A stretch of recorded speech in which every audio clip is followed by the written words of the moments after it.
aux ailes déployées. Je t'avais placé et tu étais sur la sainte montagne de Dieu. Tu marchais au milieu des pierres étincelantes.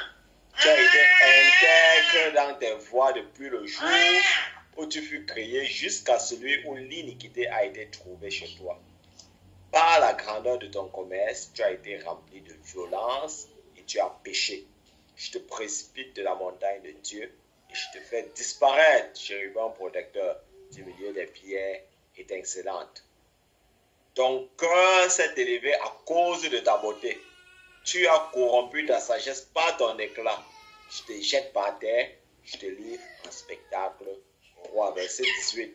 Par la multitude de tes iniquités, par l'injustice de ton commerce, tu as profané tes sanctuaires.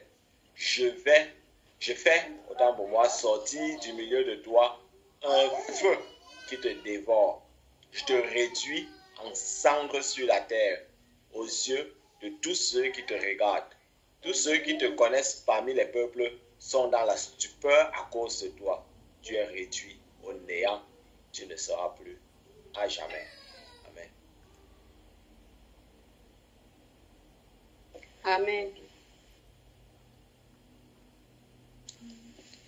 Philippiens 2, le verset 5 à 7.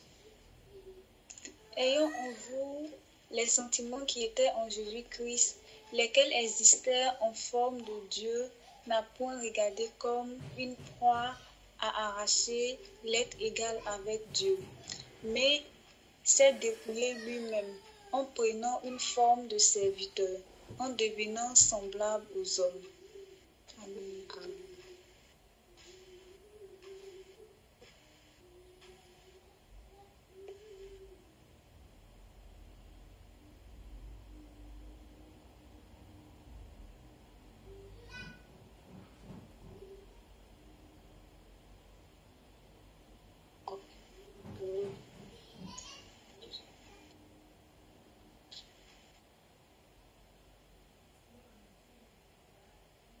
Amen. Nous allons lire Galates.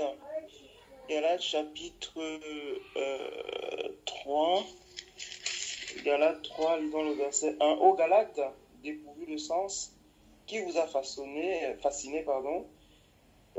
vous, aux yeux de qui Jésus a été peint comme crucifié. Amen.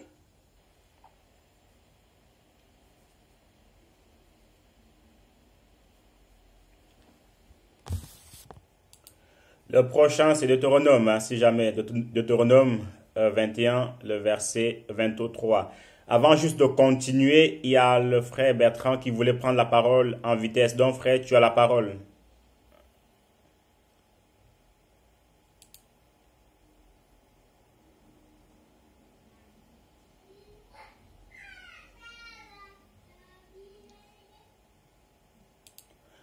Est-ce que le frère Bertrand nous entend?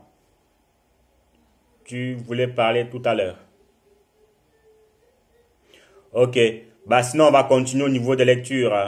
Deutéronome, chapitre 21, le verset 23. On peut continuer. Amen. Deutéronome 21, verset 23.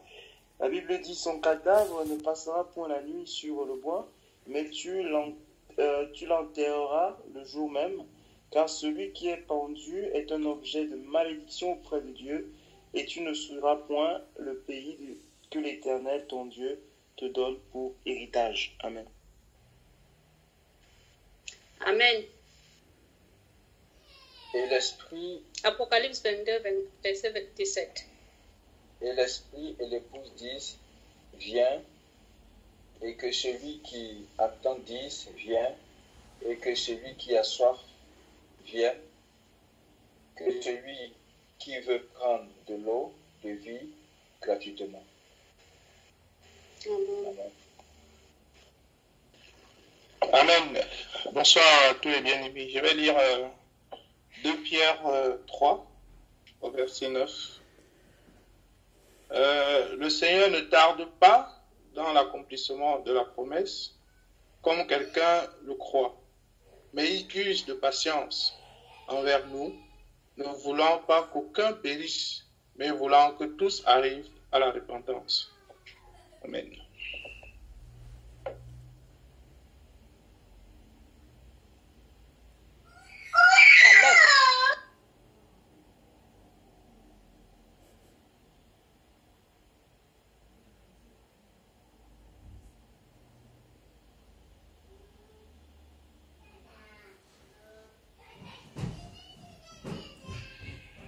Amen. Je crois qu'on est au niveau de Matthieu, c'est ça? Matthieu 24. Oui, c'est ça, oui. Ok. Là, je vais lire Matthieu 24, le verset 40 au verset 44. La version Louis II dit ceci. Alors, de deux hommes qui seront dans un champ, l'un sera pris et l'autre laissé. De deux femmes qui moudront à la meule, l'une sera prise et l'autre laissée. Veillez donc, puisque vous ne savez pas quel jour votre Seigneur viendra. Sachez-le bien, si le maître de la maison savait à quelle heure ou alors à quelle veille de la nuit le voleur doit venir, il veillerait et ne laisserait pas percer sa maison. C'est pourquoi, vous aussi, tenez-vous prêts, car le Fils de l'homme viendra à l'heure où vous n'y penserez point. Amen. 1 Thessaloniciens, le chapitre 4, verset 16 à 18. Car le Seigneur lui-même, à un signal donné, à la voix d'un archange et au son de la trompette de Dieu, descendra du ciel. Et les morts en Christ ressusciteront premièrement. Ensuite, nous, les vivants, qui serons restés, nous serons tous ensemble enlevés avec eux sur des nuées, à la rencontre du Seigneur dans les airs. Et ainsi, nous serons toujours avec le Seigneur. Consolez-vous donc les uns les autres par ces paroles. Amen. Amen, amen, amen, amen. Merci beaucoup pour cette lecture. Et le dernier passage qui est super, super, super bénissant. Consolez-vous donc par ces paroles. Consolons-nous donc par ces paroles. C'est quand même assez phénoménal, hein? La manière dont nous allons, par la grâce de Dieu, monter au ciel. On n'aura pas besoin d'une force d'attraction. Non, on va seulement monter, on ne sait pas. Mais notre maître, notre papa, notre époux a déjà tout prévu. Consolons-nous donc par ces paroles. Bonsoir au frère Prosper qui nous a rejoints. Que le Seigneur soit béni, que le Seigneur soit avec toi. Bienvenue chez toi, homme frère. Amen. Donc, oui, homme frère, tu peux parler. Amen, amen, amen, amen. Bonsoir, bonsoir. Que le Seigneur vous bénisse abondamment. Pardonnez-moi pour ce retard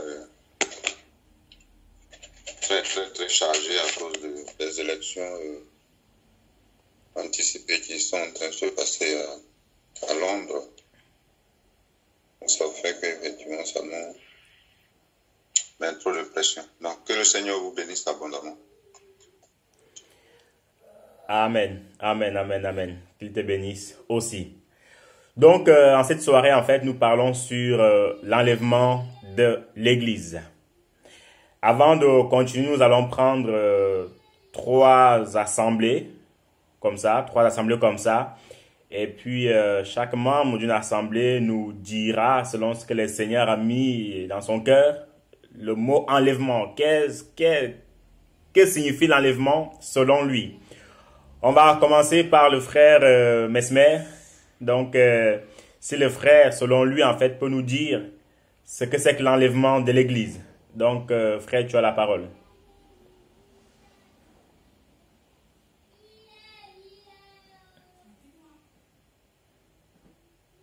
Amen, amen, bien-aimé. Oui, par la grâce de Dieu, je vais essayer un peu de parler de ce que j'ai comme connaissance concernant l'enlèvement.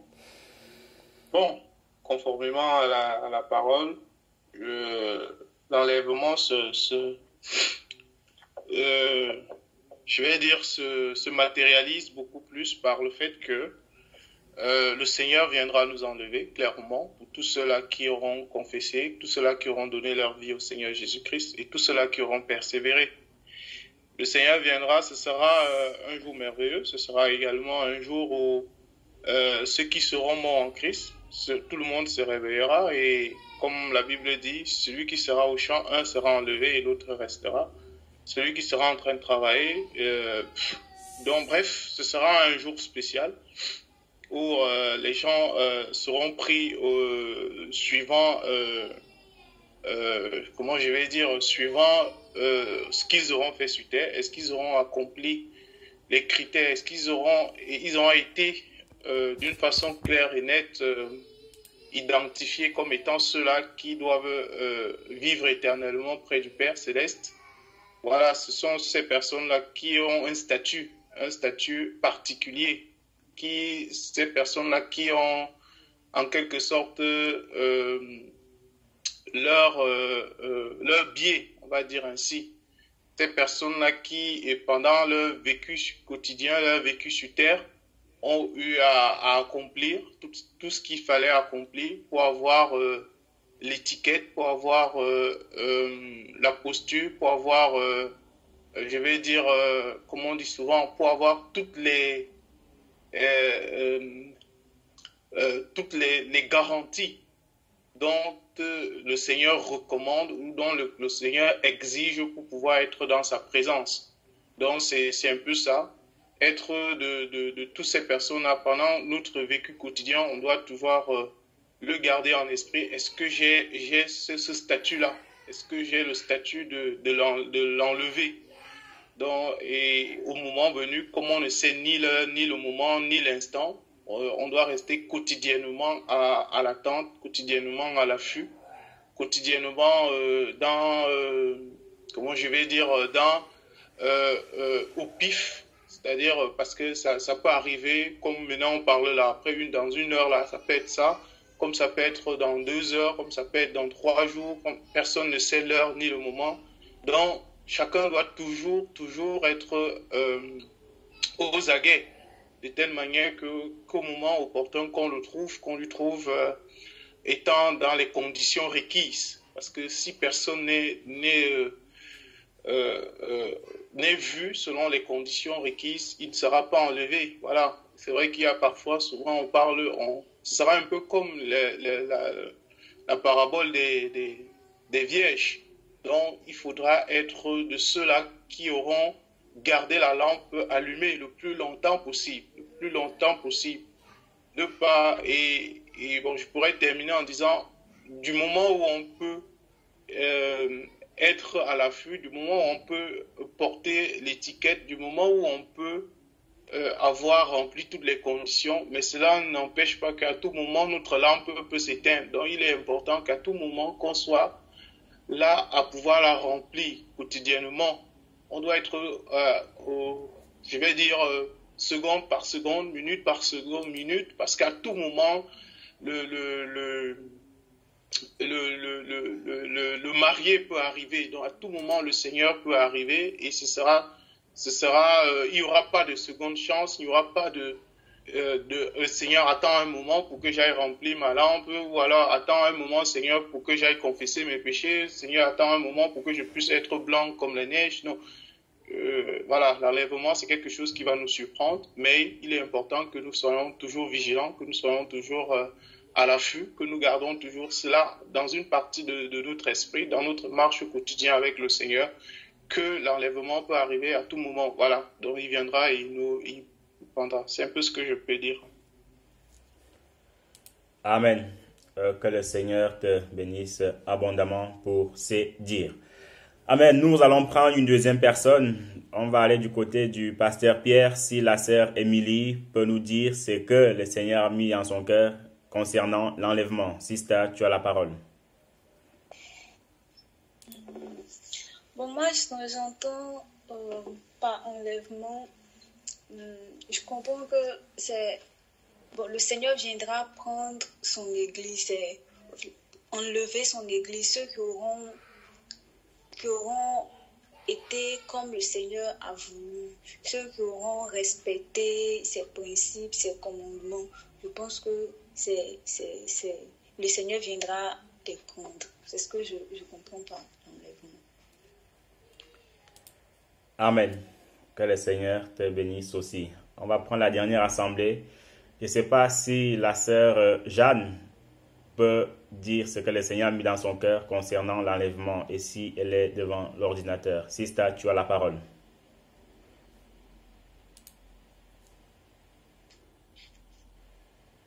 Amen. Je crois que l'enlèvement passage de tous les saints ou alors de tous ceux qui ont vécu en conformité avec la parole de Dieu vers le ciel, dans le passage de tous les saints vers le ciel. Amen. Amen. Amen. Que le Seigneur vous bénisse abondamment. Il y a deux mots qui sont revenus, ou plutôt un mot, pardon. C'est ceux qui auront mis en pratique sa parole et ceux qui auront en fait les conditions requises. Les conditions requises. C'est un mot qui en dit long dans la mesure où nous avons tous été étudiants. Et pour ceux qui ont demandé la bourse, on dit toujours, vous devez remplir les conditions requises pour avoir droit à la bourse. Mais si vous ne remplissez pas ces conditions requises-là, vous aurez du mal à avoir la bourse, une somme d'argent qui est super importante pour l'étudiant pour pouvoir joindre les deux bouts. Donc, chaque enfant de Dieu doit vraiment en fait remplir les conditions requises pour espérer aller au ciel. Amen. Donc, frères et sœurs, nous allons avancer par la grâce de Dieu. Nous allons d'abord voir en fait une introduction parce que c'est super important quand on raconte une histoire, quand on parle de quelque chose, d'aller en fait, si vous voulez, à la genèse de la chose, donc au commencement de la chose. Raison pour laquelle, vous avez certainement vu, on a lu des versets qui ne touchaient pas forcément le thème, mais ça touchait en fait le commencement de la chose. Pourquoi il devait ou il doit y avoir un enlèvement? Parce que si il n'y avait pas eu tout ce dont nous vivons aujourd'hui, l'enlèvement n'était pas possible dans la mesure où s'il n'y avait pas eu ce coup d'état au ciel, cette rébellion au ciel, tout aurait continué de manière tranquille et puis le Seigneur n'aurait pas eu besoin de venir pour mourir pour l'humanité et de revenir pour la reprendre et revenir pour juger en fait les gens. Mais sachant qu'il y a eu cette rébellion-là, d'où nous voyons toutes ces étapes-ci. Donc, la Bible raconte que quand le Seigneur a commencé à créer toutes choses, il a créé en 6 jours. Le 7e jour, en fait, il s'est reposé. Mais bien avant cela, il y avait déjà eu en fait le coup d'état au ciel. Puisque avant, la terre n'existait même pas, tout était au ciel, tout se passait bien. Et puis nous avons eu, voilà, ce rebelle, ce rebelle qui est le serpent ancien, qui a convoité les choses du Seigneur, qui était pourtant un musicien, qui était pourtant en fait un chérubin protecteur. Frères et sœurs, les chérubins protecteurs, c'est une classe d'anges assez très importante dans le royaume du ciel. Et c'est une catégorie d'anges en fait qu'on nous dit en fait ils ont 2 ailes. Après, il y en a d'autres en fait qui ont 4 ailes. Il y a les chérubins qui ont 2 ailes, les séraphins ils en ont 4. Tout ça, on peut toujours le retrouver en fait dans la parole du Seigneur. Donc, ce chérubin-là, en fait, il a convoité, et le Seigneur a vu sa convoitise. Il y a eu cette guerre-là, en fait, c'est une histoire que nous connaissons tous, mais il est super important, en fait, de vraiment, en fait, parler de la genèse de la chose. Et quand cela s'est passé, il n'y avait plus de place pour les rebelles au ciel. Du coup, cette entité, en fait, est descendue sur terre pour faire la guerre aux êtres humains. Parce que il sait ce qui se trouve au ciel. Il connaît la beauté du ciel, les pierres étincelantes, les saphirs, les sardoines, les émeraudes et tout ça, l'or, les diamants. Il connaît tout ça. Il a vécu là-bas. Donc, c'est une personne qui est là, notre adversaire premier, qui veut et qui va nous barrer la route pour louper l'enlèvement. Donc, raison pour laquelle c'est important que nous soyons au courant de cela, qu'il y a une guerre, il y a quelqu'un qui connaît la beauté du ciel, qui connaît tout ce qui se trouve au ciel, et c'est lui en fait qui veut nous faire louper l'enlèvement. Vous voyez? Et il a des stratégies en fait qu'il met en place pour nous faire louper l'enlèvement. Donc après cela, après ce coup d'état au ciel, le Seigneur a créé toutes choses en 6 jours, il se reposait. Il a créé l'homme à son image, semblable à lui-même. Il lui a donné en fait une aide semblable à lui-même. Et cette entité-là est venue séduire l'homme. Qu'est-ce qu'il a fait en fait? Il a usé de ruse, il a usé de mensonges pour faire louper le paradis à l'homme. Vous voyez? Pour faire louper le paradis à l'homme. Et après cela, toujours Dieu, dans son amour, ce n'est pas pour autant en fait qu'il a rejeté l'homme. Il a juste chassé du jardin d'Éden et en le chassant, il a placé un chérubin protecteur. Un chérubin protecteur qui avait une épée que toute personne qui voulait encore traverser le jardin d'Éden, il était découpé en deux. En lisant la Bible nous dit en fait qu'il plaça un chérubin protecteur qui avait une épée flamboyante que quiconque voudrait rentrer de nouveau dans le jardin d'Éden, il était en fait découpé. Vous voyez?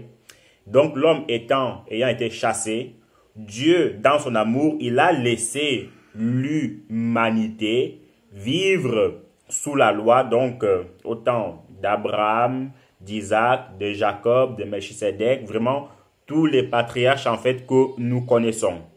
Il a laissé en fait vivre sous la loi. Les années sont passées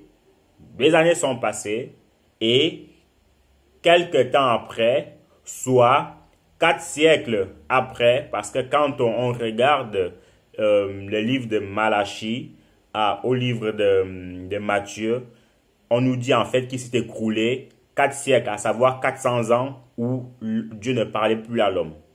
Donc 400 ans après, le Seigneur est venu pour sauver l'humanité, pour sauver en fait son épouse. Il est venu couvert de sa puissance, il s'est dépouillé lui-même en prenant la forme d'un homme pour venir sauver l'être humain. Pourquoi il est venu en tant qu'être humain? C'est parce que ce n'étaient pas des animaux qui avaient péché. Ce n'étaient pas les chèvres qui avaient péché ou les herbes. C'était l'être humain. Donc